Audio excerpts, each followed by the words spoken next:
Good morning, everyone. Hope everyone's doing well. It's Thursday morning, Erev Shabbat Parshat Bamidbar, and right before Shavuot.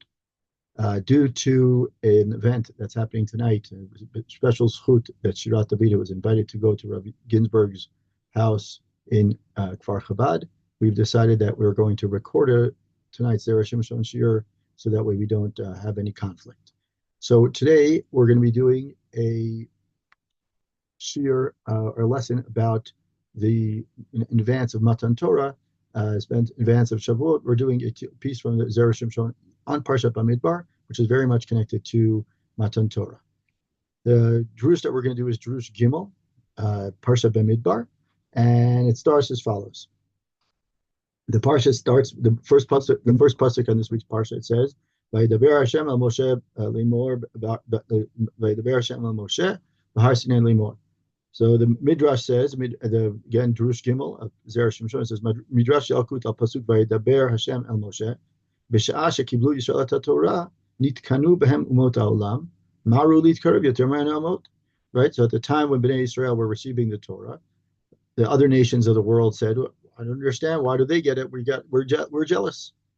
Satam pihem Akadosh Baruch Hu b'amar lehem haviu li sefer yuchasin shalachem shneimar havu l'Hashem mishpachot damim kishem shebanai mevi'im v'yitialdu al mishpachotam v'chach mena'am b'rosh hasefer b'achar mitzvot ela mitzvot asher tzivah Hashem al bnei Yisrael b'Har Sinai v'achar kach vayidaber Hashem al Moshe b'midbar Sinai su et rosh kol adam bnei Yisrael shelo zachu litol et HaTorah ela b'shvil hayichusin shalem ad kan lashono. So the Midrash continues and says that the nations of the world were complaining and saying, "We're jealous, we want the Torah too." Hashem, Kivyachol, closes their mouth and says, "Bring about your book of inheritance." As it says in the Pasuk in Tehillim, it says, "Havula Hashem mishpachot damim." Bring to Hashem, literally bring to Hashem the families of the nations. Just like it says, and the Midrash continues and says, "Kishem shebanai mevi'im vayitialdu al mishpachotam." Just like my children, that is Bnei Israel, brings that they have generations, that each generation were born and they have the genealogies according to their families. So that's why it says at the beginning of this week's beginning of Sefer Bamidbar, right after it says Elah HaMitzvot, at the end of last week's Parshat at B'Har Sinai, it says at the end of Bahar or Bechukotai, it says the end of Sefer Vayikra ends with Elah HaMitzvot asher tzivah Hashem al bnei Yisrael b'Har Sinai. And then again, it says, So he's saying that the connection between last week's parsha and this week's parsha is that right after the mitzvot, Hashem, or after giving the mitzvot and delivering the mitzvot of Sefer Vayikra, Hashem now continues to count them out of. He says, They didn't merit to receive the Torah if not for their lineage, meaning their lineage and their heritage that they have is indeed one of the main reasons that, according to this Midrash, they received the Torah. Now, what we're going to do is, in order to save time, Drush Gimel is actually quite long, and so we're going to go to, in about 2 paragraphs, or 3 paragraphs in 4, it starts with V'od yesh lomar. So I'm going to kind of give a spoiler on the middle one, the part that we're skipping. It says Tzarich Iyun. In that area, there quotes the famous Gemara in Avodah Zarah on Daf Bet Amud Bet, and it quotes the famous Gemara about the argument about back and forth between the nations of the world and Bnei Israel and Hashem as to why they received the Torah. The question as to whether would you keep this mitzvah or you could keep the other mitzvah, etc. And they basically who's deserving of it and whether so in this one, in the part that we're kind of skipping over, it talks about Hashem says the nations of the world say that the nations are Bnei Israel, just like the nations they were over, they transgressed and committed sins that were of Sheva Mitzvah Bnei Noach. But before the Sefer Torah, before Matan Torah, they were considered also liable with those mitzvot as well. And Bnei Israel were also just as bad in terms of their transgressing of those mitzvot. That's the argument that has and the argument that Hashem gives back and says, no, since they come from Abraham, Yitzchak, and Yaakov, and they are considered their children, so they didn't have those mitzvot, and basically the Zera Shimshon proves that the entire thing that it was done there was done b'shogeg. And since they're his children, they're not named Noach. They're considered. They were doing it out of b'shogeg. That's what that's the basically summary of it, right? So that's and what they did in Mitzrayim, right? So it says, even though we said that they did in Mitzrayim, they were all out of shogeg or out of ones. So that's the first one. The second, what we're going to start with is V'od Yesh Lomar. So now they continue with the conversation between Bnei Israel and the other nations of the world and Hashem, meaning it's a two-way conversation between the nations of the world and Hashem, but it's about Bnei Israel, and every so often we'll get to that part too. So it says, V'od Yesh Lomar Shahomot Amatimim. The nations have a question. Maru Yisraelit Karev Lomar Nasev Nishma Kedei LeKabel HaTorah Yoter Mishar HaMot V'chshelo Yechlu LeKabla. Right, so why is it now the Bnei Israel and continuing the nations of the world say, why did Bnei Israel merit to say Nasev Nishma more than any other ones? Right, the nations of the world say that rather they did Nasev Nishma because they wanted to have it.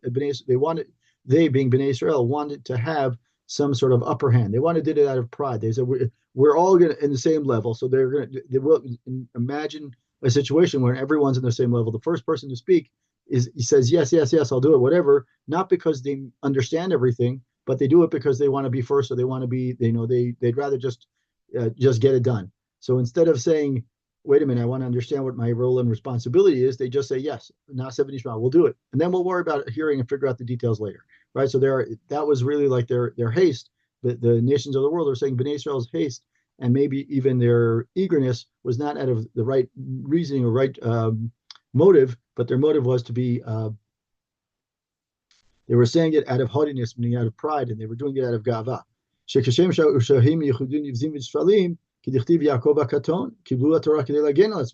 Right? We know that Bnei Israel often, right, they're considered the low nation, the nation that's, always the one that's the underdog. And since they are the underdog, they didn't have a choice but to do this. It was to kind of lift them up. They wanted to accept the Torah to lift them up. So their intentions, according to the nations of the world, according to the Umat Olam, in the argument to Hashem, their intentions were not pure. They weren't right. Right? So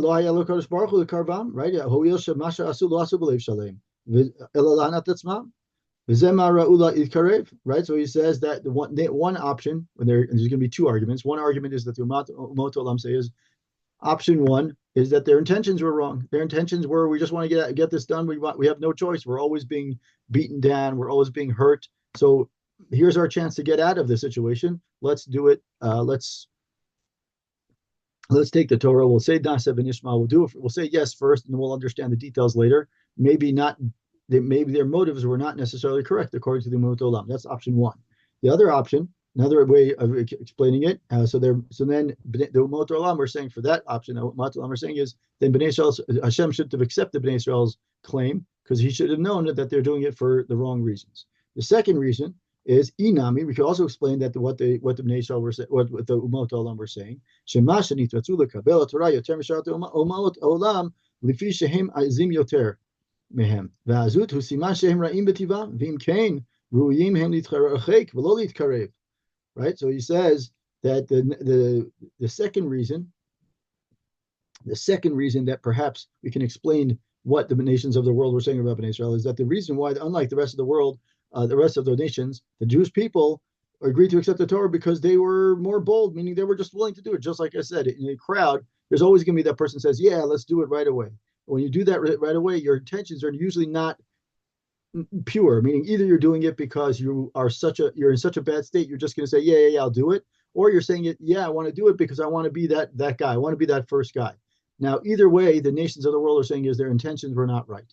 Whether you say it's their intentions were not right because they're saying is we are saying it, yeah, because because we're being so low, so that because I'm in such a vulnerable state, I'm going to say yes no matter what because I have nothing better. I have no better option. And the other option is they're saying is they're doing it because they're doing it. That was out of pride. And the other option is they're doing it out of being bold because they want to be the first. And they didn't really understand. They're just saying is Nasev Nishma. So either way, the Umat Olam are claiming about Bnei Israel. However you understand the two sides of the argument, either one of them, the Umat Olam are claiming that Bnei Israel's intentions were wrong. Now what happens here is now we have the response of Hashem.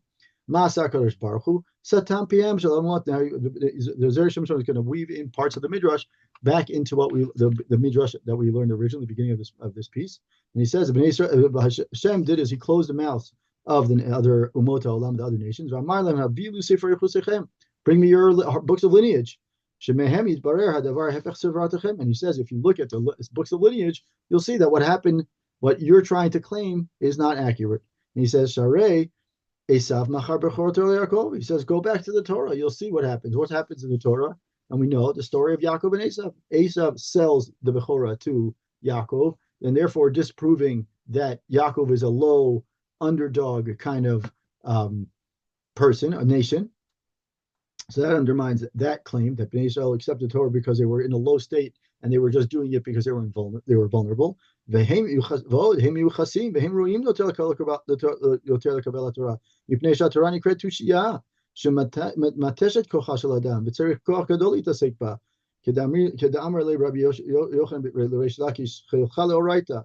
he says, even more so, he says, look, the Jewish people have a very strong lineage descending from, the Avot HaKadoshim, and they are they're more fitting than other nations than you, the ones you're claiming, the ones who are claiming against Bnei Israel. That the Torah is called a tushiyah. It's called something that is, it's wisdom, and in order to get it's mateshet kocho means it makes people. You have to work hard to get Torah. You can't just get Torah. It doesn't just come, through osmosis. You have to really work for it. So Koach Gadol does. You need that real strength, and he quotes the famous Gemara in Baba Metzia, in Sanhedrin, the Gemara in Sanhedrin that says, the Gemara in Baba Metzia, it says on Daf Pei Daled, it says in Daf Pei Daled Amud Aleph, it says that Rabbi Yochanan says to Rabbi Lakish, right? I mean, you work your extraordinary strength in Torah, right? You should have that strength to learn Torah, and it says person with lineage. Right, a person who has a strong lineage has that strength to continue to learn Torah. It's similar in some ways to what we said in a previous Jewish of the Zera Shimshon, that we said that people that are learning Torah, we're willing to go that extra mile no matter where it is to learn Torah. Jews, no matter what, wherever we are, whether we're put under duress or whatever situation, we're always going to find a way to learn Torah. It's that strength that we have, that we know that our forefathers are continuing the tradition of previous generations. I think that's, if we want to summarize the entire piece that we're going to go through, that's really the overall theme, is that we're willing to work hard. For Torah, you have to work hard. It's first part. And second of all, not only do you have to work hard for it, but beyond working hard for it, we're also doing is that we appreciate the fact that we're connected. We're tapping into something that goes much longer than very far back. Excuse me. So it continues, and he says, "Mishu miyuchas yesho zakoch kedamarina bepsachim miyom shegnaz yisefir yochzim tashash kocham shel chalachamim." He says that the pure elevated lineage that brings us strength, and since we have that, it gives Bnei Israel have that pure lineage that goes back from generation to generation to generation, and so therefore it gives them the necessary strength to continue Torah. And then he says, "Uma shehem azim," and now the fact that you were telling me before we said that they were bold, you continue to say that they were bold. So he says, "Mashem azim eno siman ra lahem chas v'shalom el adarab siman tov shecholim lochiach echad et chaver b'chol kocho ve'eno mitresh umar lo lachorecha or chazor lachorecha or apsul sheyesh b'nifishachacha k'mo shasa pinchas heritem ben puti zeh shepitem avi imo."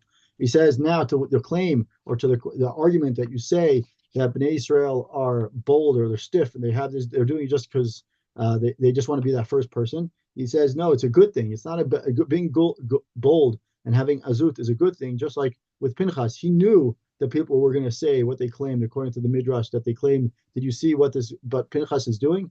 He knew what he's up against. And even with what he's up against, he's still willing to be bold.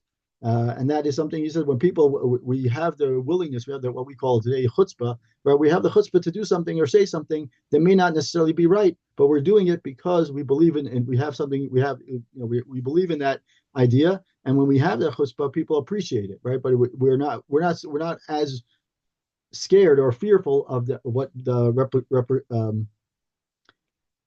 repercussions. Va'od. And now he says, what's the advantage of having a strong lineage? He says, he says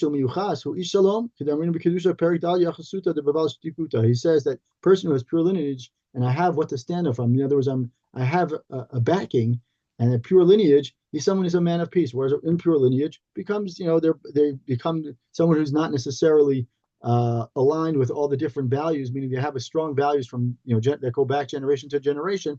It's much easier for them to stand on their to stand calmly and stand proudly. But a person who's mixed up with different nations and mixed from different cultures, it's very hard for them to stand because they're confused. They've gotten influence from different places. They don't know where they're from. They don't have the origin. They don't have their origins. So it makes them suitable to receive the Torah because it goes back to why Bnei Israel suitable to the Torah, because they can channel their traits of boldness in a positive manner. So in other words, that they are people of peace. Bnei Israel are known to be people of peace, but when we need to be bold, we can do that. לפי שהם עשים, כלומר שיש להם כוח, נתן להם התורה שהיא עוז, והעוז שלהם בא מחמת היחס שהוא סימן שלום, משום הכי סיים הכתוב, השם יברך דמו בשלום. So Zera Shimshon brings up another idea of what the pasuk that we always say, Hashem oz yivarech, Hashem oz amo yiten, Hashem yivרך damo bashalom. Hashem oz is another word for Torah. Oz is a sense of boldness, but it's also another word for Torah. And he says that Hashem gave us this Torah, which is might, which is a strength, right? And he says that teaches that due to Bnei Israel's boldness, which caused them to be fearless and mighty, meaning the Torah gives us that strength. And because we have that strength, we have this resilience and this ability to kind of go through things and be and stand strong and be resilient and hold our own. And it's a calmness. And so that way we are people of peace, and we use that sense of peace. And when we need to, we can be bold. But most of the time, we try to be people of peace and people of serenity.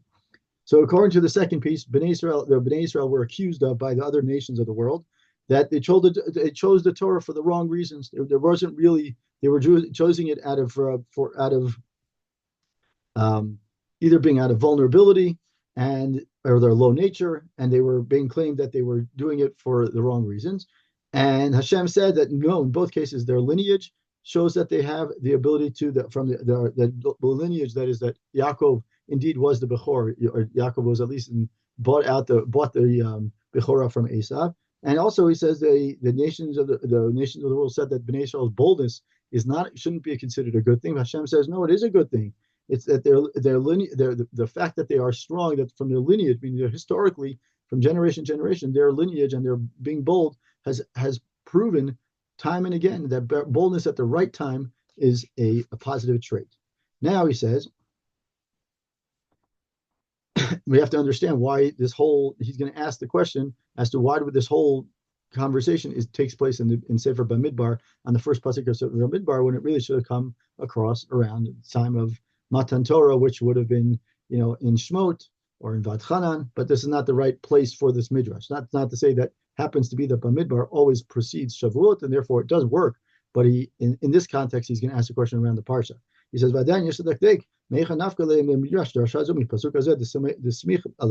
do we know that this pasuk really, how did the midrash take it out or pull out this idea from the pasuk that is the opening Sefer Bamidbar?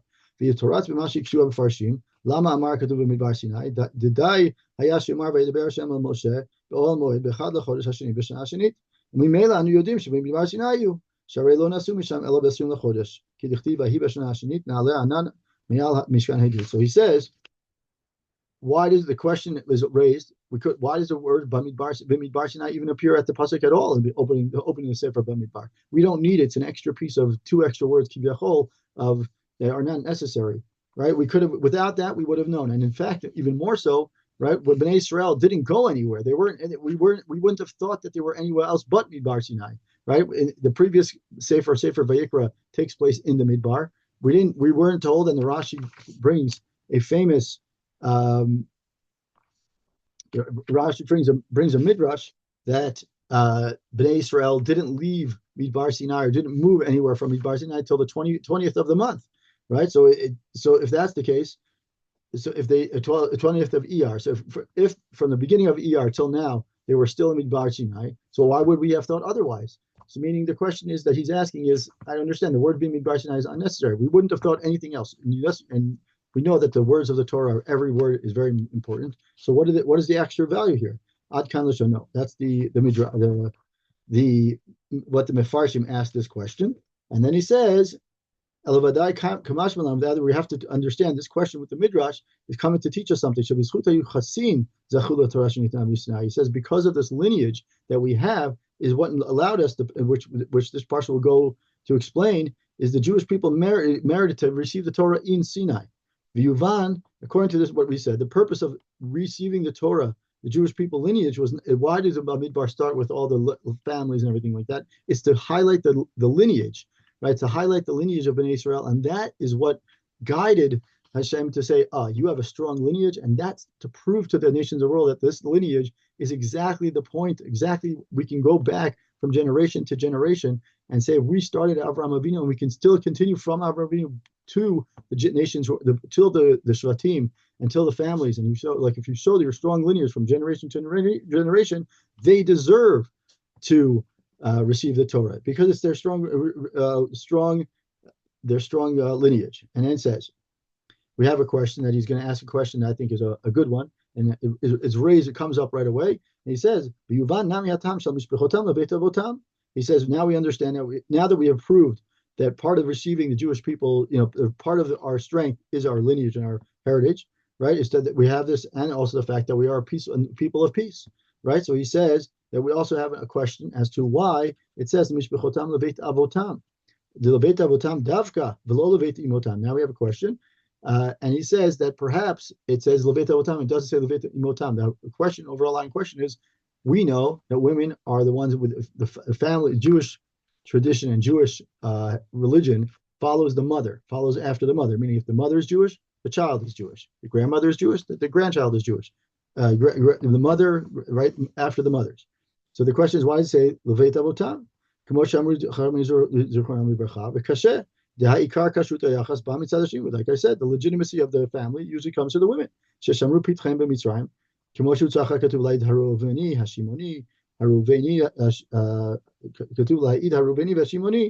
Right? And he says,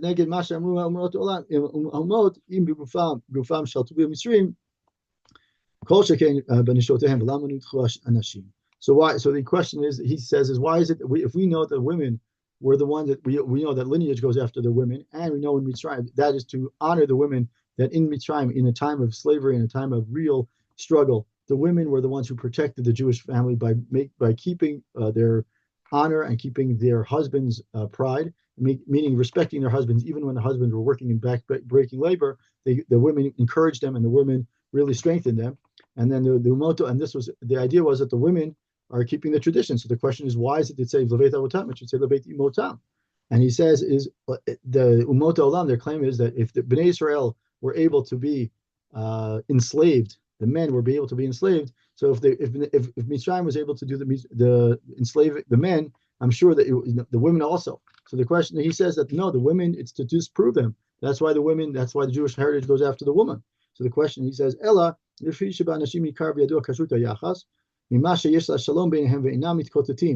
משום הכי דווקא לבית אבותם, שבנשים לא שייך זה, שכל אחת יושבת בביתה בייחודת כל כבודה בת מלך פנימה. So he says, is that the women, when the men were going out into Mitzrayim, and they were doing this work, and they did complain, but the level of complaint was calm, and they were able to, when they go out into the field, and their approach and their mannerisms were calm, and were signs of peace, and they don't argue with each other, and they were just doing and accepting it. And while the women were at home, and also being modest and not making a big, they might have taken some bold steps, but they were doing it in a way that's calm and accepting. So the men were out there, and the men were showing that, reflecting and kind of showing their outward way, an outward manner, what their approach is. So that's why it says Oveit Avotam, because the men were the ones who were out there and showing it. And if you really want to say, is that the women were influencing the men from the inside, and the men were the outward expression of that influence. So it should say the Beit Avotam is what was going on outside of the house. Inside the house, it was the women, and therefore the women were the ones that get respect for the women, meaning we do continue the Jewish tradition through women, but and the lineage continues through the women, but the men were the ones who were out there, so therefore they got that kind of Beit Avotam. Now it says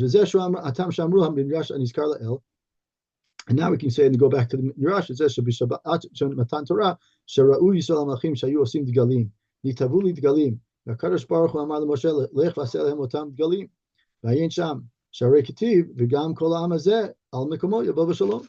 So he says, now we can understand perhaps the other midrash that's famous in this week's parsha is that Bnei Israel, when they were receiving the Torah, they saw that the malachim came down, and they saw that the malachim were ordered, they have organized, everything's according to a certain schedule in a certain place, and they had these wonderful flags, the galim, whatever the galim actually mean, flags or signs or place. And the reason why Hashem said that is, and then the pasuk says, and that's why it says, the entire people, they want this order. They realize that by having order and having a place in society, every person's place, things work. And when things work, there's peace. And when things don't work, there isn't peace. And so he says, that's the Gemara says, now we're going to every person has their place. Bnei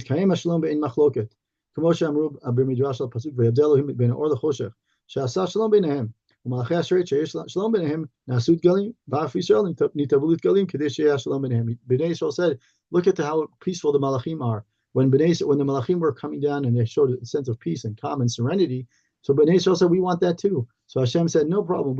I'll bring peace among you. And you want that because they don't have machloket. They're not arguing. When we don't have machloket, that's when peace can happen. We can't. Unorganized chaos creates a disorganized or organized chaos creates a sense of uncertainty. And when we have certainty, that's when you can have peace and walk and go through confidently. And so he says, Zera Shimshon is going to bring other examples of what happens when things are not organized. Right? So even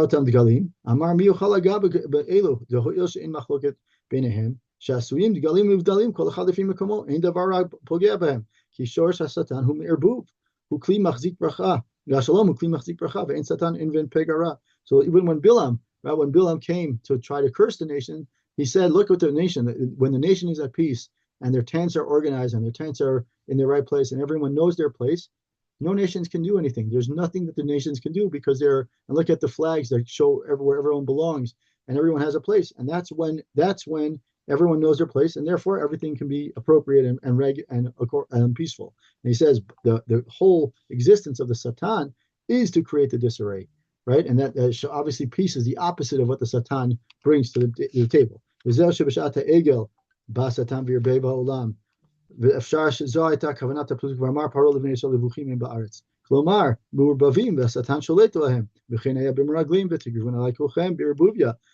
Zera Shimshon brings proofs of a few examples. One is when Bnei Israel were leaving Mitzrayim and there was utter chaos. He says, they're confused. The confusion was caused by the Satan. And that's what what Paro was saying about Bnei Israel, is that they were confused. They're in disarray because they're unsure, right? And therefore, when they're unsure, Paro was saying is, don't worry, the Satan is going to get to them. The Satan didn't, but there was a sense of confusion. Same thing with the Meraglim, right? You all came to me, you all approached me.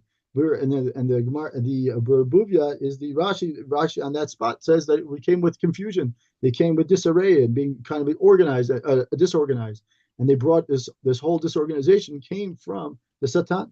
So he just brings multiple examples, and we go through history. If you look through the Chumash and you see the arguments that happen and the sins, the different sins, whether it's Cheta Egel, whether it's right when they're leaving, when Bnei Israel are leaving Mitzrayim, whether it's the Meraglim, you see all these different sins. There's always a sense of chaos beforehand. Now we can go. Now he goes to a topic which is, it moves a little bit, he shifts a little bit, but it's actually connected in a very strong way. And he said, now we're going to this approach that it's their elevated lineage, which is a lineage of peace, a lineage of calm, a lineage of serenity, and a lineage that can be proven and tracked back many generations. That lineage, now we can explain a strange conversation that happens between Hosea and HaKadosh Baruch Hu. And it says, if we look in Hosea Perak Aleph, and it says, Hosea says to Hashem, Hashem tells Hosea beforehand. Hashem before that, Hosea has the azut, the chutzpah to tell Hashem, listen, just wipe them all out and replace the nation, right? Delete and put a different and replace them with a different nation, because basically Hosea is kind of, in some ways, Hosea was kind of giving up, and Hashem is saying to him, go take a family, go take a woman who is inappropriate, and children who are inappropriate. What is the connection between the two? How is taking a different wife who is not a pure lineage, or children from not a pure lineage or inappropriate, how is that going to be reflective of Hashem saying, taking a new nation? Right? Where you have to explain that Jewish people merited to be close to Hashem only as a result of their lineage. He